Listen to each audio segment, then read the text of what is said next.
Good morning, Ian Crouch with your 8:30 Hunter News update. A $15 billion jobs and manufacturing plan is among the key policies Labor will take to the next election, and Shortland MP Pat Conroy says the Hunter would be a big winner.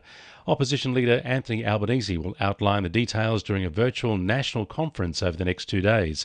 The fund would support manufacturing and job creation in a diversified Australian economy. Pat Conroy says the Hunter's strong manufacturing industries like defence, rail and clean energy technology would be boosted by the fund. The National Party says federal Labor is failing to provide a proper growth plan for the Hunter's coal industry. Senators Matt Canavan, Bridget McKenzie and Perrin Davey continue their tour of the region today, visiting Rix's Creek coal mine in the Hunter Valley. Senator Canavan says a plan to grow the coal industry rather than transition away is needed. Any credible political representative of this region has to have a growth plan for the coal industry, has to have a growth plan for coal jobs in the Hunter. And we passed a motion to support the construction of a coal-fired power station because there is a hungry demand for our coal, and we should try to meet that, because the more we mine the best quality coal here in the Hunter, the better it will be for the world. Newcastle University staff are expected to find out today if they'll keep their jobs and what their roles will be under a major restructure of the organisation. The university says the merging of 5 faculties into 3 colleges will result in yearly savings of $30 million, but it could also cost around 35 positions. Staff are being offered voluntary redundancy or new employment opportunities within the university.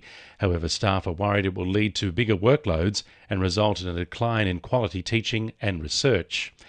The Hunter Drug Court at Toronto is celebrating 10 years of operation.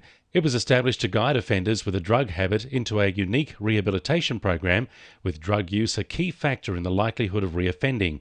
Since 2011, 660 people have been able to address the causes of their criminal behaviour and stay out of jail. Last year, almost 70% of participants performed so well they weren't returned to custody. Residents of Lake Macquarie are being encouraged to provide feedback on how Council can transform the hidden lookout Moneybung Hill. Council's hoping to turn the site, currently swamped by thick foliage, into a nature reserve for the community. Council's Brendan Callender says community opinion is crucial as they reinvent the site. So at the moment we're undertaking the development of a management plan for Moneybung Hills. It's got 360-degree views from the lake to the coast and all the way up to Port Stephens and then across the Wadigan. So it's a really unique site. So we want people to take the time to have a look at what we're doing and provide us with some feedback on that. A 3.4 magnitude quake has struck near Muswellbrook this morning. It struck at 4:42 a.m. about 10 kilometres south of the town at a depth of 5 kilometres. Geoscience Australia says dozens of people reported feeling the tremor. 2NURFM Sport. Boxing superstar Tim Tszyu says he's feeling confident ahead of his bout with former number 1 contender Dennis Hogan at the Newcastle Entertainment Centre tomorrow night. Tszyu says the support from Hunter region has been amazing so far and expects the COVID-19 impacted 5,000-person crowd to be all Tszyu fans. Newcastle Knights forward Tyson Frizzell says he is ready to make amends for a disappointing loss to the Tigers last weekend as he prepares for his first appearance against his former club, the St George Illawarra Dragons. Frizzell played 165 games for the joint venture club before securing his future with the Knights until 2023. Newcastle Jets captain Nigel Bogard has suffered a fractured fibula and is expected to be sidelined for up to 4 weeks. Meanwhile, Jets W League coach Ash Wilson has identified consistency as the team's main focus after a lacklustre season.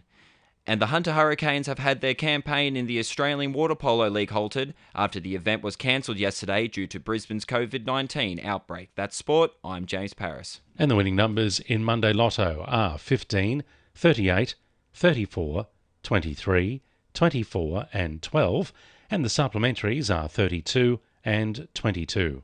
And now you're up to date with the latest 2NURFM Hunter News.